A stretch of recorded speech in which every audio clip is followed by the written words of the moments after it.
안녕하세요. 마더 테라피입니다. 오늘은 자녀의 인생을 이제 불행 또는 파멸을 시키는 부모에 대해서 이야기해보는 시간을 가져보도록 하겠습니다. 자녀에게 문제가 발생하게 되면 부모는 많이 힘듭니다. 이렇게 힘듦에도 불구하고 자녀의 문제를 해결하기 위해 노력하는 것이 부모의 마음일 것입니다.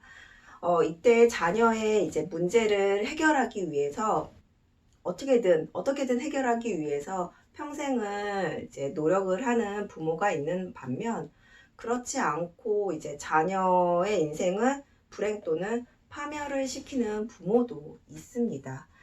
어, 부모 자신이 이제 자녀의 인생을 불행 또는 파멸시키는 크게 두 가지의 경우가 있는데요. 그 첫 번째로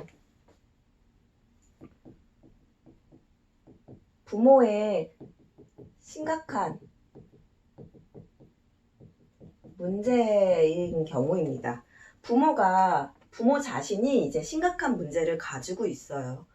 그렇다 보니까 평상시에도 막 힘들게 살아갑니다.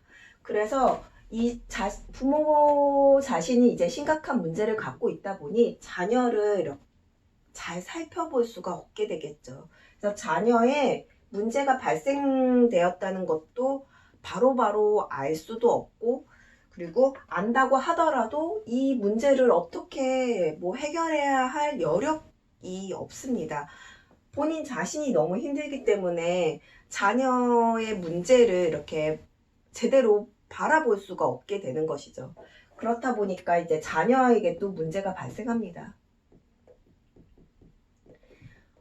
부모에게 심각한 문제가 있을 경우 보통 이제 자녀를 이제 방치하거나 학대, 무관심, 아니면은 폭력이 있을 수도 있고요. 그렇다 보니 자녀에게 문제가 발생할 수밖에 없겠죠. 또한 자녀 스스로도 문제가 있을 수도 있지만 학교, 친구 관계, 학교에서 기타 등등 여러 가지 문제가 있었을 때 이때도 도움을 부모한테 요청할 수가 없어요. 부모가 심각한 문제를 갖고 있다 보니까 자녀가 이제 부모한테 요청을 할 수 있는 상황이 만들어지지 않습니다. 그러다 보니 자녀의 문제는 계속 커져만 가게 되고 악화만 되게 되겠죠. 뭔가 해결이 된다던가 문제를 이렇게 처리가 된다던가 이렇지 못하고 계속 이제 문제는 계속 발생이 되고 그리고 점점 악화됩니다. 그래서 이럴 경우에는 가장 중요한 건 부모가 알아야 돼요.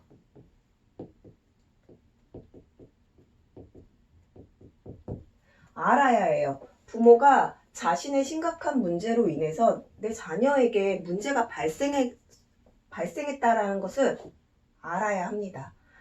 스스로 이걸 깨닫고 알아야지 그 다음 단계로 갈 수가 있어요. 그 다음 단계는 부모가 자신의 이제 심각한 문제가 심리 문제일 경우 스스로 이제 상처가 발생되는 것을 치료하고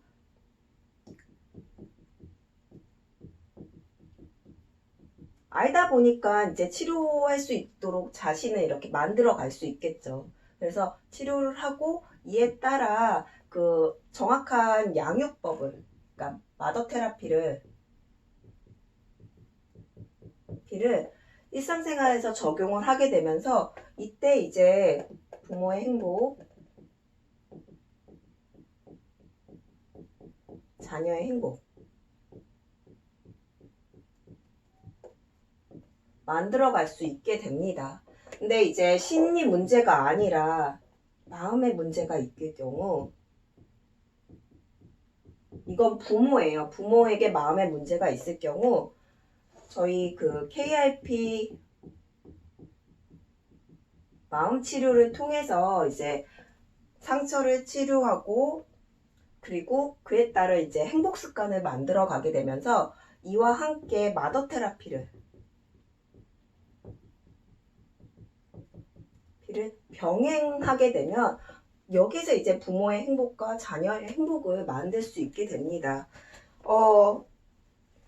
이 가장 중요한 것은 우선 알아야 돼요. 알아야지 그 다음 단계를 진행을 할 수가 있게 된다는 것을 알고, 이렇게 되지 않고 이제 이제 부모가 나한테 심각한 문제가 있다라는 것을 전혀 인지하지 못하게 되면은 자녀의 문제는 계속 커질 수밖에 없습니다. 자녀의 문제는 계속 커질 수밖에 없고, 그리고 이제 부모는 이렇게 자녀 문제가 발생이 된 건 내 탓이 아니라고, 내가 만든 게 아니고 누군가를, 다른 사람은 뭐 자녀를 탓할 수도 있고, 뭐 다른 가족을, 아니면 뭐 이와 연결된 다른 것들을 막 탓하거나 원망을 하게 되면서 자녀는 결국 불행한 인생, 파멸의 인생을 살아갈 수밖에 없게 되겠죠. 부모가 그렇게 만든 거예요, 결국은. 그래서 이것을 알고서는 부모 스스로 자신에게 심각한 문제가 있는지 없는지를 아는 것이 가장 중요하고, 그에 따른 이제 심리 문제의 경우는 스스로 치료하고 마더 테라피를 적용을 하게 되거나, 아니면 마음의 문제의 경우 KLP 마음 치료를 하면서 마더 테라피를 같이 병행하게 되면 부모의 행복과, 이제 양육을 하면서 자녀를 양육하면서 부모의 행복과 자녀의 행복을 함께 만들어갈 수 있다는 것을 좀 알았으면 좋겠습니다. 그 다음번으로는, 첫 번째는 이렇게 부모가 심각한 문제에 있을 경우인데, 두 번째는 부모가 자녀의 문제를 해결하기 위해 노력을 합니다.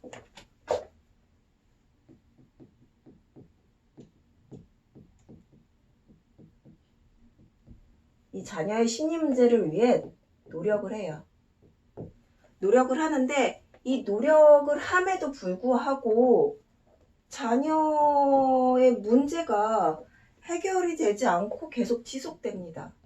지속되거나 아니면은 오히려 더 커지는 경우, 아니면은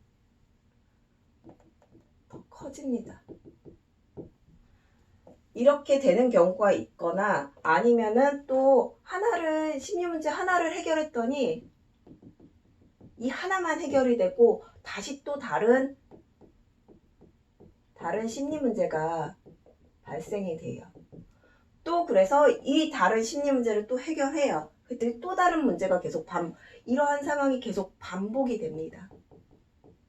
반복이 되다 보니 부모는 더 이상 내 자녀의 심리 문제를 해결할 수 없구나 판단하게 되면서 포기를 하게 돼요. 이렇게 자녀의 심리 문제를 포기하게 될 경우, 부모는 그 무기력감, 부모 더 이상 할 수 없다라는 거, 나는 할 만큼 했고 노력을 했고 막 이런 식으로 생각을 하게 되면서, 이때 자녀도, 그리고 부모도, 가정도 다 문제가 발생하게 됩니다. 문제가 발생하게 되고 불행과 파멸의 인생을 살아갈 그런 방향으로 계속 흘러가게 돼요. 그래서 자녀의 심리 문제를 발생했을 때 노력을 했는데도 불구하고 이렇게 된다는 것은 자녀의 심리 문제를 해결하기 위한 방법이 잘못됐을 수도 있어요. 첫 번째는 방법이 잘못됐을 수도 있고, 두 번째는 방법은 정확한데 부모가 적용을 잘못한 경우예요. 둘 중에 하나이게 됩니다. 그러니까 방법의 경우에 전문가이기 때문에 누군가를 찾아가서, 전문가는 상담사든 누군가를 이제 내 자녀의 심리 문제를 해결하기 위해서 찾아가고, 그리고 맡깁니다. 이 사람이 우리 자녀의 문제를 해결해 줄 것이라고 믿고 맡기기만 하고, 부모는 노력을 하지 않는 경우도 있을 수 있고요. 또한 계속 그 심리 문제만을 해결하기 위해 많은 시간과 비용과 이제 노력을 투자만 계속 하고 있는 거예요. 근데 실질적으로는 내 자녀의 심리 문제가 뭔가 해결되는 거는 하나도 없고 오히려 계속 지속되기만 하는 경우도 있을 수 있고요. 또한 부모는 그 노력을 정말 정확한 방법으로 알았지만 그것을 그대로 자녀한테 적용을 못하는 경우에도 그렇게 심리 문제가 해결이 되지 않고 불행 또는 이제 파멸의 인생을 살아갈 수 있는 방향으로 계속 흘러가게 될 수밖에 없는 경우가 만들어질 수 있습니다. 그래서 이럴 경우에는 우선은 내 방법이 정확하게 맞는 것인지 내 자녀의 심리 문제를 해결하기 위한 방법이 정확한지 한번 살펴봐야 되고, 또한 두 번째로는 내가 이 정확한 방법이라고 한다면 그것을 내 자녀에게 잘 적용하고 있는 것인지 그것을 한번 살펴봐야 합니다. 그렇지 않게 되면 자녀의 심리 문제는 아무리 시간과 많은 비용과 노력을 투자한다고 하더라도 해결되지는 않겠죠. 그러니까 노력은 하긴 하는데 그 노력이 해결을 위한 노력이 아니라 어떻게 보면 불행이나 파멸을 위한 노력이 된다고 볼 수 있습니다. 그래서 올바른 방법인지 그리고 정확하게 적용하고 있는지를 이제 살펴볼 필요성이 있어요. 이렇게 이제 그리고 가장 중요한 것이 전문가한테 도움을 받더라도 부모의 노력이 없게 되면은 자녀의 심리 문제는 해결되지가 않습니다. 그러니까 전문가한테만 그냥 맡겨놓은 것밖에 되지 않아요. 그냥 위탁했다고 해야 될까요? 이게 자녀를 그냥 위탁만 해놓고 부모는 그냥 가만히 치료되겠거니 라고 이렇게 방관하고 있는 거나 마찬가지입니다. 그래서 부모의 노력이 정말 필요합니다. 정확한 방법으로 부모가 이제 자녀의 심리 문제를 해결을 위해 노력을 해야 된다는 거예요. 이렇게 되어야지 자녀 스스로 정확한 방법과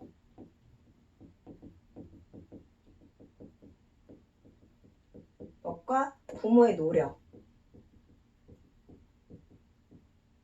그래야지 자녀 스스로 자신의 심리 문제를 그때 가벼운 심리 문제일 경우에는 스스로 치료해 나가게 되고, 그리고 부모는 또 자녀를 안전하게 그리고 건강하게 성장할 수 있도록 양육을 할 수 있게 됩니다. 그렇다 보니까 부모는 이제 건강하고 이제 안전하게 양육을 할 수 있는 환경을 만들어줄 수가 계속 노력을 하게 되면서 만들어줄 수 있게 되고, 자녀는 그 안에서 자신의 심리 문제를 그때 치료해 나갈 수 있게 되는 것이죠. 그래서 이게 같이 병행이 되어야지 결국은 부모의 행복 그리고 자녀의 행복, 부모의 행복과 자녀의 행복을 만들어 갈 수 있는 것입니다. 그래서 이제 자녀 문제로 부모들이 참 많이 어려움을 갖게 되죠. 그랬을 적에 이게 내가 하고 있는 게 정확한지, 내가 하고 있는 방법이 정확한 건지, 그리고 내가 이거를 정확하게 잘 아이한테 적용을 하고 있는 건지, 이런 것들을 한 번쯤은 점검해 볼 필요가 있어요. 그래서 그럴 경우 내가 이게 맞는지 안 맞는지 정확하게 판단이 되지 않을 때 진짜로 물어보면 됩니다. 그 물어본다는 것이 저희 한국심리교육원에다가 이제 상담을 신청을 하게 되면은 그거에 대해서 이제 정확하게 어떤 방향으로 가야 되는 것인지, 그리고 이제 문제를 해결할 수 있는 방향과 이제 원리, 아니면은 또 그 방법에 대해서 이제 알아갈 수 있게 됩니다. 그래서 내 자녀에게 계속 뭔가 이제 하고는 있는데, 노력을 하고 있는데 그게 해결되지 않고 계속 지속된다. 아니면은 내가 뭐 전문가든 누구든 아무튼 계속 요청을 하고 그리고 만들어 가고 있는데도 불구하고 뭔가 아니다 싶다라는 생각이 든다던가 뭐 이런 식으로 자녀의 심리 문제가 발생이 된다던가 아니면 자녀의 문제로 인해 가지고 어려움을 겪고 있다고 한다면 한 번쯤은 이제 상담의 문을 이렇게 두드려 보면 어떨까 싶습니다.